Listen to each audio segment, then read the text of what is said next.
పాఠశాలల్లో చదువుకుంటున్న ప్రతి విద్యార్థికి బట్టలు కుట్టే కార్యక్రమాన్ని మహిళా సంఘాలకు అందించడం ద్వారా ఈరోజు మహిళల్ని ఆర్థికంగా నిలబెట్టడమే కాదు, స్థానికంగా స్కూళ్ళు తెరిచిన మొదటి రోజే 65 లక్షల డ్రెస్సులు కుట్టి విద్యార్థులందరూ కూడా అందించడం జరిగింది.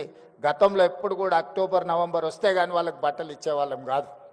కానీ మహిళలకు ఆ బాధ్యత అప్పచెప్తే ఈరోజు సరైన సమయంలో మహిళలు ఈరోజు ఆ పాఠశాలల్లో ఉండే విద్యార్థులకు బట్టలు స్టిచ్చింగ్ చేసి ఇస్తున్నారు.